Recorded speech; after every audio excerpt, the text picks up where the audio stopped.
Hello students, welcome again to our channel Sun Physics। हम electricity part 2 लेकर हाजिर हैं। इससे पहले का जो इलेक्ट्रिसिटी 1 का वीडियो था फॉर NTSC क्लास 10th वो हम इससे पहले अपलोड कर चुके हैं। अगर आप लोगों ने वो विज़िट नहीं किया है तो इसके डिस्क्रिप्शन में उसका लिंक है, आप पहले उसे विज़िट करिए और फिर इसके बाद आप ये पार्ट 2 पर आएंगे तो आपको समझने में काफ़ी आसानी रहेगी। ओके, तो अभी हम आगे चलते हैं। Coulomb's law. कूलम्स लॉ किसके बारे में है? ये मान लिया कोई दो चार्जेस हैं Q1 और Q2, इनके बीच की दूरी है R। तो इनके बीच में एक इलेक्ट्रिक फोर्स ऑफ अट्रैक्शन और रिपल्शन लगता है डिपेंडिंग अपॉन कि दोनों चार्ज अगर सेम टाइप के हैं यानी कि दोनों पॉजिटिव हैं या दोनों नेगेटिव हैं तो इनमें रिपल्शन लगेगा, और अगर एक पॉजिटिव है एक नेगेटिव है तो इनके बीच में इलेक्ट्रिक फोर्स ऑफ अट्रैक्शन लगता है। मान लिया वो फोर्स F है तो वो जो F फोर्स होगा वो इनके चार्जेस के प्रोडक्ट के प्रोपोर्शनल होगा, यानी कि जितना ज़्यादा चार्जेस का प्रोडक्ट आएगा उतना ज़्यादा इनके बीच में फोर्स लगेगा। अगर प्रोडक्ट कम होगा तो फोर्स भी कम होगा, और वो फोर्स इनके बीच के डिस्टेंस के स्क्वायर के इन्वर्सली प्रोपोर्शनल होता है, यानी कि F प्रोपोर्शनल टू 1/r²। इसका मतलब ये हुआ कि अगर दो चार्जेस के बीच की दूरी बढ़ेगी तो फोर्स कम होगा, और अगर दूरी कम होगी तो फोर्स बढ़ेगा, इस इक्वेशन के हिसाब से। अब अगर इन दोनों को हम कंबाइन कर दें, we get the new relation F proportional to Q1 Q2/r²। अभी तक ये जो चार्जेस हैं ये एक दूसरे से r दूरी पे हैं, इनके बीच में या तो कोई मीडियम नहीं है यानी कि वैक्यूम है, या फिर एयर एज अ मीडियम है। तो उस केस में जो फोर्स इक्वल टू हो जाएगा K Q1 Q2/r²। यहाँ ये जो K है स्मॉल k ये एक कांस्टेंट है और इसकी वैल्यू होती है 9 × 10⁹ newton metre square by coulomb square. ये ध्यान देने वाली बात है कि अभी तक इन चार्जेस के बीच में कोई मीडियम नहीं है। अब अगर इसके बीच में कोई मीडियम इंट्रोड्यूस कर दिया जाए, वो मीडियम जिसका dielectric constant capital K है, then the force between the charges will reduce by factor K, where K is called dielectric constant of the medium। Her medium का अपना एक पैरामीटर होता है जिसे हम K से शो करते हैं, उसे बोलते हैं dielectric constant। More is the dielectric constant, less is the force between the charges। जैसे सपोज F जो है वो है force between the charges in air और वैक्यूम। कोई दो चार्ज है उनके बीच में लगने वाला फोर्स F है, और Fm जो है the force between the same charges at the same distance in the medium of dielectric constant K। यानी कि उन्हीं चार्जेस के बीच में अगर हमने मीडियम भर दिया जिसका डाइलेक्ट्रिक कांस्टेंट K है, तब मान लिया उनके बीच में जो फोर्स लगता है वो Fm है। तो Fm is equal to F/K। तो इससे क्लियर हो रहा है कि जो Fm है वो क्या होगा, लेस देन F होगा, क्योंकि K की वैल्यू 1 से कम नहीं होती। 1 भी एयर या वैक्यूम के लिए ली जाती है, बाकी कोई भी मीडियम होगा तो K की वैल्यू 1 से ज़्यादा होगी, और उस हिसाब से Fm फिर जो होगा वो F से कम हो जाएगा। यानी कि किसी भी मीडियम में अगर हम चार्ज लें तो फोर्स कम लगेगा एज कंपेयर टू एयर और वैक्यूम। अगली चीज है electric field. The space around a charge up to which its effect can be experienced is known as electric field of that charge. यानी कि हर चार्ज के चारों ओर एक ऐसा स्पेस रहता है जहां तक उसका प्रभाव रहता है। प्रभाव रहने का मतलब यह है कि वहां पे कोई और चार्ज हम लेके आए तो उस पर इलेक्ट्रिक फोर्स ऑफ अट्रैक्शन या रिपल्शन लगेगा। जैसे सपोज ये कोई चार्ज Q है और ये इसके चारों ओर इसका इलेक्ट्रिक फील्ड है। अगर मान लिया इससे R दूरी पे कोई और चार्ज है Q0, तो उस पर कितना फोर्स लगेगा, F is equal to K Q Q0/r²। Coulomb's law के अकॉर्डिंग इसे हम इक्वेशन नंबर 1 कह देते हैं। इलेक्ट्रिक फील्ड क्या होता है, ये जो E है ये है electric field intensity at that particular point. ध्यान दीजिए, इलेक्ट्रिक फील्ड जो है वो एक स्पेस है और इलेक्ट्रिक फील्ड इंटेंसिटी एक क्वांटिटी है जो फील्ड के हर पॉइंट पे अलग अलग होगी, क्योंकि इस फील्ड के हर पॉइंट पे जो दो चार्जेस के बीच में लगने वाला फोर्स होगा वो अलग अलग होगा, क्योंकि डिस्टेंस वेरी करेगा। तो electric field intensity E is equal to F by Q naught. इसकी यूनिट क्या होगी, न्यूटन बाय कूलम या फिर वोल्ट बाय मीटर। ये तो हमने फोर्स और चार्ज की फॉर्म में इलेक्ट्रिक फील्ड इंटेंसिटी E का फॉर्मूला देख लिया। अब अगर हम डिस्टेंस की टर्म्स में देखें तो जो इक्वेशन नंबर 2 है उसको 1 में पुट कर देते हैं। E is equal to F by Q naught था ना, तो वैल्यू पुट कर दी, क्यू नॉट से क्यू नॉट कैंसिल, तो E कितना आ गया, के क्यू बाय आर स्क्वायर। यानी कि अगर कोई चार्ज Q है उससे R दूरी पे इलेक्ट्रिक फील्ड इंटेंसिटी का फॉर्मूला ये हो जाएगा।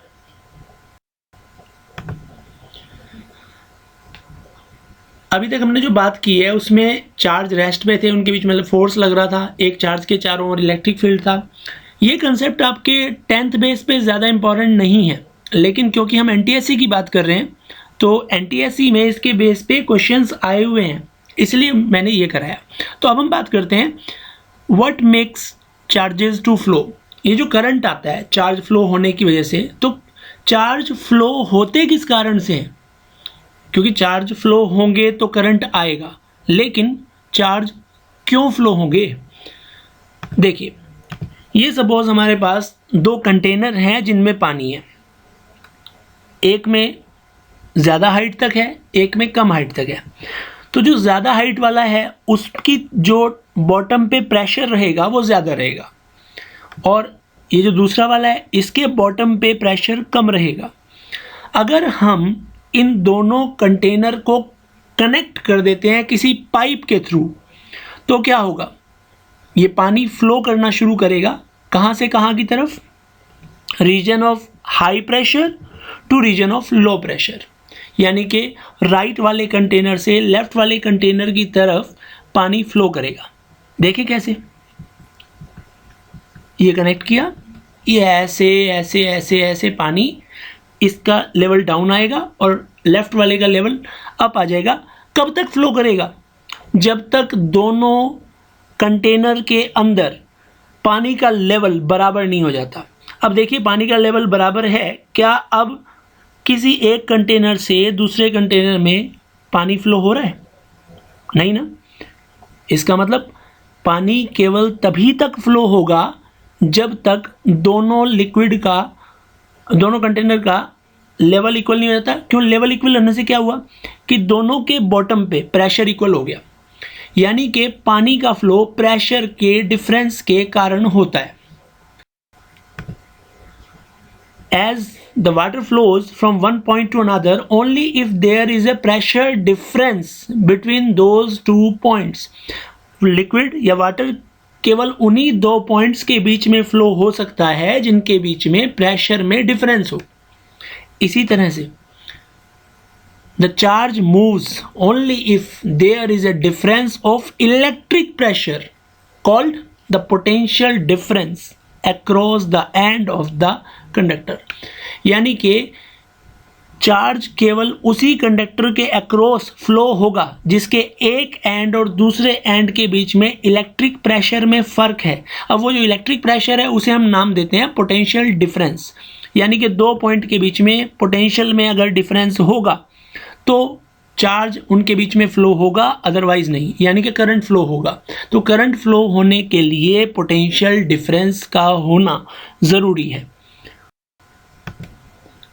अब सपोज ये बैटरी और ये एक बल्ब ले लेते हैं, ये कनेक्टिंग वायर है, ये स्विच है, ये बैटरी का पॉजिटिव, ये बैटरी का नेगेटिव। अब अभी स्विच ऑफ है, कनेक्ट किया तो ऑन हो गया, बल्ब हमारा ग्लो हो गया। हो क्या रहा है, करंट फ्लो हो रहा है ना। कैसे, ये ऐसे जाता है करंट, तो बैटरी के पॉजिटिव टर्मिनल से नेगेटिव टर्मिनल की तरफ। तो इसका मतलब अगर मैं इस बल्ब के अक्रॉस दो पॉइंट ले लेता हूँ, एक पॉइंट ये ए और एक ये पॉइंट बी। अब करंट कहाँ से कहाँ गया था एक बार फिर से देखते हैं, ये ए से लेके बी की तरफ। तो इसका मतलब ए और बी के बीच में पोटेंशियल में डिफरेंस है, तभी वो करंट फ्लो हो रहा है। क्योंकि अभी हमने पढ़ा कि करंट केवल तभी फ्लो होगा जब दो पॉइंट के बीच में पोटेंशियल डिफरेंस होगा। अब हम इस सर्किट को लेके चलते हैं। मान लिया ये जो बैटरी वर्क कर रही है चार्ज को फ्लो कराने में, इस बैटरी ने क्यू चार्ज को फ्लो कराया कहाँ से कहाँ तक, ए से लेके बी तक, और ये काम करने में बैटरी को डब्ल्यू वर्क करना पड़ा। अब क्यू चार्ज को लाने में वर्क डन है डब्ल्यू, वन को लाने में कितना हो जाएगा, therefore work done in bringing 1 coulomb charge from A to B W by Q हो जाएगा, और इसी को बोलते हैं potential difference between A and B, और इसे डिनोट करते हैं कैपिटल लेटर वी से।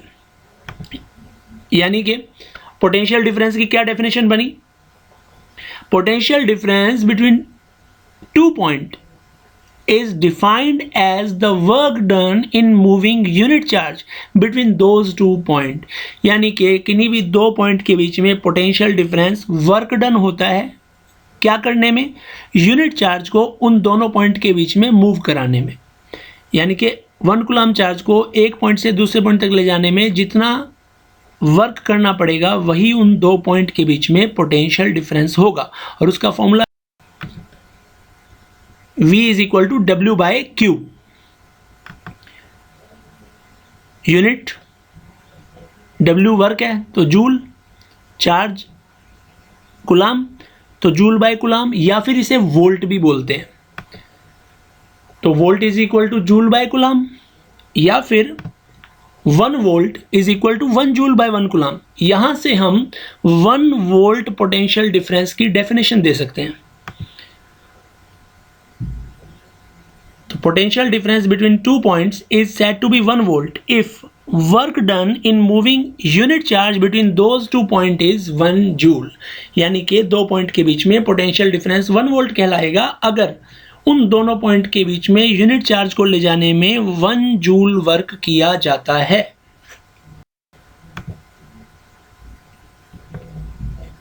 He is the person जिनके ऑनर में हम इस पोटेंशियल डिफरेंस की यूनिट वोल्ट को नाम देते हैं।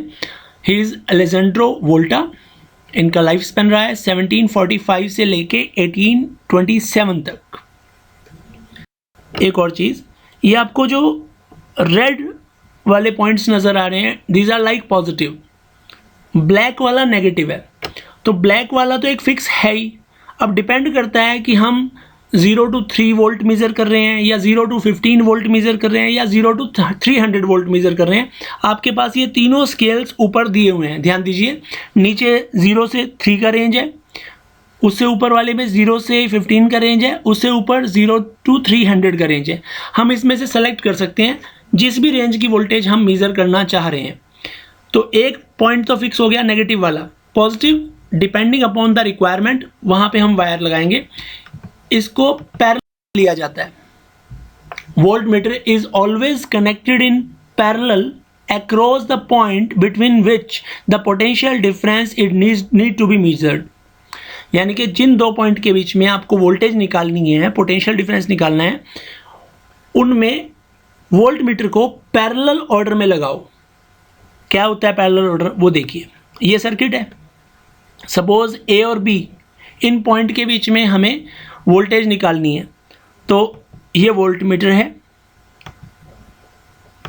एक पॉइंट तो नेगेटिव से लगा दिया और एक पॉइंट पॉजिटिव से जोड़ दिया, हो गया कनेक्ट। इस तरह से वोल्ट मीटर को सर्किट के अंदर कनेक्ट किया जाता है। जब आप अपने एक्सपेरिमेंट्स करेंगे तो उसमें भी इस बात का ध्यान रखें कि वोल्ट मीटर को पैरेलल में जोड़ा जाता है। अब हम क्वेश्चन करते हैं। How much work is done in moving a charge of 2 coulomb across 2 points having a potential difference of 12 volt? दो पॉइंट जिनके बीच में पोटेंशियल डिफरेंस 12 वोल्ट है, उनके बीच में हमें 2 कूलम्ब चार्ज को मूव कराना है, कितना वर्क करना पड़ेगा। सॉल्यूशन। अब हमें क्या क्या गिवन है, एक तो V 12 वोल्ट, Q 2 कूलम। हमें पता है V is equal to W by Q होता है, तो W is equal to VQ हो जाएगा। वैल्यू पुट करो, 12 इंटू 2 24 जूल, क्योंकि वर्क जो है वो जूल में होता है। अब कोई भी आपका इलेक्ट्रिक सर्किट है, उसमें पोटेंशियल डिफरेंस यानी कि वोल्टेज होती है, उसकी वजह से करंट भी होता है। ये बात ध्यान रखिए कि पोटेंशियल डिफरेंस अगर बढ़ेगा तो करंट भी बढ़ेगा, और अगर पोटेंशियल डिफरेंस डाउन होगा तो वो भी डाउन होगा। Increase the potential difference across any conductor, the corresponding current also increases through the conductor. तो अगर हम ग्राफ ड्रॉ कर देते हैं इन दोनों के बीच में, किस किस के बीच में, V और I के बीच में, potential difference V and current I। हमने मान लिया ये करंट ले लिया इस डायरेक्शन में, ये पोटेंशियल डिफरेंस ले लिया इस डायरेक्शन में। अब जब हम ग्राफ देखते हैं तो वो स्ट्रेट लाइन आता है। स्ट्रेट लाइन ग्राफ का मतलब ये है कि जैसे जैसे पोटेंशियल डिफरेंस बढ़ेगा करंट भी बढ़ेगा। तो इसी के बारे में है ओम्स लॉ, जो जॉर्ज सिमन ओम ने दिया था। इनका लाइफ स्पैन है 1787 टू 1854। और लॉ क्या था, according to this law the electric current flowing through a metallic wire is directly proportional to the potential difference V across its end provided its physical condition remain the same। यानी कि एक मान लिया कोई conductor है, metallic wire ले लो, उस पे हम कोई पोटेंशियल डिफरेंस अप्लाई करते हैं उसके दोनों एंड के अक्रॉस, तो उसमें से करंट फ्लो होता है। जितना पोटेंशियल डिफरेंस बढ़ाते चले जाते हैं करंट बढ़ता चला जाता है, लेकिन ये तब होगा अगर फिजिकल कंडीशंस ना बढ़े, लेंथ ना बढ़े, एरिया ना बढ़े, टेम्परेचर ना बढ़े। तो ये सब चीज़ें अगर नहीं बढ़ेंगी तो V प्रोपोर्शनल टू I, या फिर V by I is equal to constant, और उस कॉन्स्टेंट को हम R से रिप्रेजेंट करते हैं, तो V is equal to I R हो जाएगा। जहाँ R क्या है, R is a constant for the given metallic wire at a given temperature and is called its resistance। R for resistance, तो ये constant होता है। वोल्टेज बढ़ाएंगे करंट बढ़ेगा, या फिर V equal to I R. ये है ohm's law. Resistance is the property of the conductor to resist the flow of charges through it. इसका मतलब अगर किसी का रेजिस्टेंस ज़्यादा है तो वो चार्ज को फ्लो होने से रेजिस्ट करेगा। तो more is the resistance less is the current. जिस भी वायर का रेजिस्टेंस ज़्यादा होगा उसमें से कम करंट फ्लो होगा, जिसका रेजिस्टेंस कम होगा उसमें से ज़्यादा करंट फ्लो होगा। और इसकी ऐसा यूनिट ओम होती है, और इसे हम ग्रीक लेटर ओम से रिप्रेजेंट करते हैं। ये जो आप सिंबल देख रहे हैं ये ओम को रिप्रेजेंट करने के लिए यूज़ किया जाता है। By ohm's law R is equal to V by I. तो अगर V हम ना बदलें तो R I के इन्वर्सली प्रोपोर्शनल है। अब 1 ओम को अगर डिफाइन करना चाहें तो 1 ohm is equal to 1 volt by 1 ampere.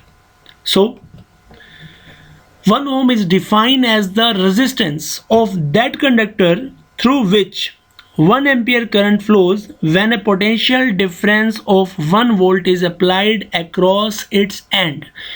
एक कंडक्टर के एंड के अक्रॉस अगर हम 1 वोल्ट का पोटेंशियल डिफरेंस अप्लाई करते हैं और उसमें से 1 एम्पियर का करंट फ्लो होने लग जाता है तो उस कंडक्टर का रेजिस्टेंस 1 ओम होगा। ये 1 ओम की डेफिनेशन है। And thank you. आज के लिए इतना ही।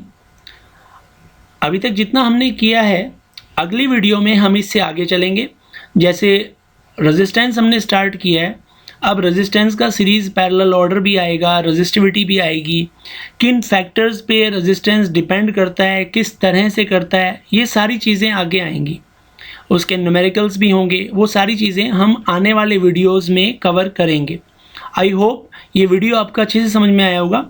इन केस आपको इसमें कोई कन्फ्यूज़न है जो पहले वाले कंसेप्ट्स की वजह से रह गया है, तो इससे पहले वाला जो वीडियो है आप उसको देख सकते हैं, उसका लिंक इसके डिस्क्रिप्शन में दिया हुआ है। Thank you. If you like it please share and subscribe.